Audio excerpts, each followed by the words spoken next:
తెలంగాణ రాజకీయ సంచలనాలకు care of అడ్రస్గా నిలిచిన కవిత episode కొలిక్కి వచ్చినట్లేనని చెప్పాలి. గడిచిన 2 రోజుల్లో ఆమె పూర్తిగా ఓపెన్ కావడమే కాదు, తన శత్రువులు ప్రత్యర్థులు ఎవరన్న విషయాన్ని చెప్పేశారు. తాను కత్తి దూసేవారెవరు, అందుకు మినహాయింపు ఎవరన్న విషయాన్ని ఆమె చెప్పేశారు. అదే సమయంలో తన తండ్రికి, తన అన్నకు సుద్దులు చెప్పిన తీరే హాట్ టాపిక్గా మారింది. కేసీఆర్ లాంటి సీనియర్ రాజకీయ నేతకు ఎవరేంటో చెప్పాల్సిన అవసరం ప్రత్యేకంగా ఉందా? కేసీఆర్ పొలిటికల్ జర్నీని చూస్తే అందులో కనిపించే ఎత్తుపల్లాలు అన్నీ ఇన్ని కావు.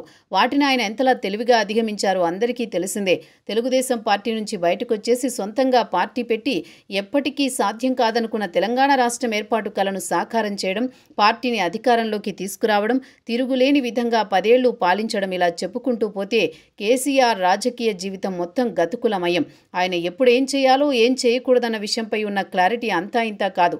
తన చుట్టూ ఉన్న వారిలో ఎవరిని ఎంతమేర వాడాలి, ఎంతమేర దగ్గరకు తీసుకోవాలి, ఎవరిని ఎప్పుడు దూరం పెట్టాలన్న దానిపై కేసీఆర్కు ఉన్నంత స్పష్టత మిగిలిన వారికి ఉండదనే మాట రాజకీయ వర్గాల్లో తరచూ వినిపిస్తూ ఉంటుంది. తాతకు సుద్దులు నేర్పిన చందంగా కేసీఆర్ లాంటి రాజకీయ పార్టీ అధినేతకు ఆయన కుమార్తె పాఠాలు చెప్పడం అలర్ట్ చేయడానికి మించిన కామెడీ మరేముంటుంది? కేసీఆర్ పార్టీ పెట్టిన నుంచి దాన్ని తుంచేయాలని, దాని ఉనికే లేకుండా చేయాలన్న ప్రయత్నాలు ఎన్నో జరిగాయి. అన్నిసార్లు ఫెయిల్ అయ్యాయి. అంతేకాదు, రాజకీయంగా ఆయన్ను దెబ్బతీసేందుకు చేసిన కుట్రలన్నీ ఇన్ని కావు. వీటిని తట్టుకుని కేసీఆర్కు పార్టీలో ఉన్న ఇంటి దొంగలెవరు, వారిని ఎప్పుడెలా కంట్రోల్ చేయాలి అన్న విషయాలు కుమార్తె కవిత చెబితే కానీ తెలియకుండా ఉంటుందా?